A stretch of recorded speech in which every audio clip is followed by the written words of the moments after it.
I, Rajiv Gandhi, do solemnly affirm that I will bear true faith and allegiance यह उस शपथ की आवाज है जिसने देश को आधुनिकता का पाठ पढ़ाया, जिसने लकीर खींची एक नए भारत की, सच किए बहुतेरे, देखे अनदेखे ख्वाब। सन 1980 के दौर में जब दुनिया अपने तौर तरीके तेजी से बदल रही थी, उसी समय भारत की सत्ता संभाली श्री राजीव गांधी ने। सरकार में आते वक्त श्री राजीव गांधी के हृदय में मां को खोने का अपार दुख था, परंतु इसका असर उनकी कार्यशैली पर तनिक भी नहीं पड़ा। इसका जीवंत प्रमाण उनके कार्यकाल की वे उपलब्धियां हैं जो उनके नेतृत्व में इस देश को हासिल हुई। पंचायती राज, गांवों को सशक्त बनाने और लोकतंत्र में उनकी भागीदारी बढ़ाने के लिए राजीव जी ने पंचायती राज को संवैधानिक दर्जा देने का बड़ा फैसला लिया। जवाहर नवोदय विद्यालय, ग्रामीण क्षेत्रों में अभावग्रस्त जीवन जी रहे मेधावी छात्रों को गुणवत्तापूर्ण शिक्षा देने के लिए 1986 की राष्ट्रीय शिक्षा नीति के तहत जवाहर नवोदय विद्यालय का गठन हुआ। कंप्यूटर, भारत में कंप्यूटर युग के शुरुआत का श्रेय श्री राजीव गांधी जी को ही जाता है। उनका मानना था कि देश की युवा पीढ़ी को आगे जाना है तो उसके लिए कंप्यूटर और विज्ञान की शिक्षा जरूरी है।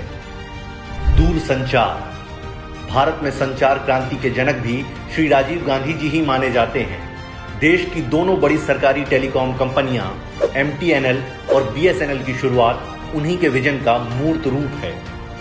दलित अत्याचार निवारण अधिनियम 11 सितंबर 1989 को भारतीय संसद द्वारा पारित होने वाला अनुसूचित जनजाति अत्याचार निरोधक अधिनियम दलित उत्पीड़न के विरुद्ध एक महत्वपूर्ण कदम साबित हुआ।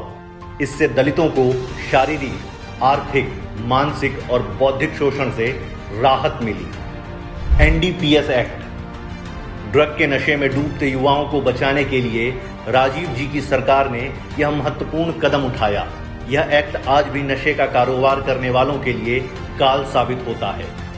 दल बदल कानून, एक पार्टी से दूसरी पार्टी में जाकर जनमत का अपमान करने वाला खेल खेलने वाले नेताओं पर इस कानून ने खूब लगाम लगाई।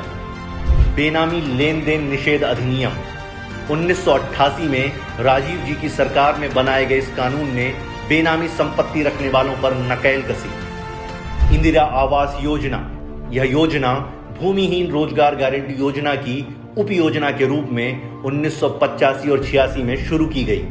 इसका उद्देश्य आवासहीन ग्रामीणों को आवास मुहैया कराना था। मिजो शांति समझौता, 30 जून 1986 को संपन्न यह समझौता देश की अखंडता और अनेकता में एकता के सिद्धांत का एक स्वर्णिम अध्याय है।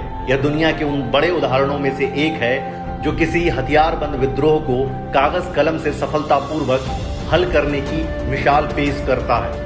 पंजाब समझौता, यह समझौता जुलाई 1985 में अकाली दल के तत्कालीन अध्यक्ष हरचंद सिंह लोंगेवाल और राजीव जी के बीच हुआ। यह समझौता धार्मिक, सांप्रदायिक और नफरत की दीवार तोड़ने की अनोखी मिसाल है। असम समझौता, आसूस और AAGSP के साझा नेतृत्व में असम में 1979 से चल रहे आंदोलन का निवारण भी राजीव जी की सरकार के दौरान ही हुआ था।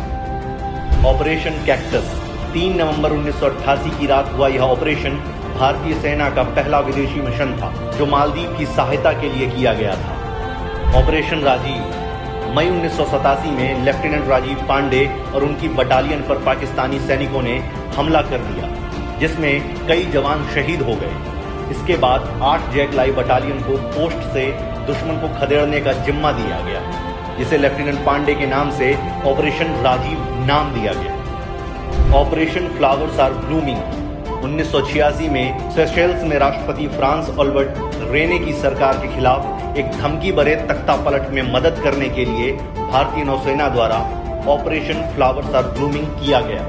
युग पुरुष राजीव जी के कार्यकाल की ये सारी उपलब्धियां उनके राजनीतिक जीवन की झांकी मात्र हैं, जो उनकी दूरदृष्टि और देश को प्रगति के पथ पर आगे ले जाने की गहरी आकांक्षा का प्रतीक हैं। देश की अखंडता को तोड़ने की कोशिश करने वाले आतंकियों ने भले ही राजीव जी को बहुत जल्द हमसे दूर कर दिया, किंतु सद्भावना के यह प्रतिमूर्ति हम सभी के बीच हमेशा रहेंगे।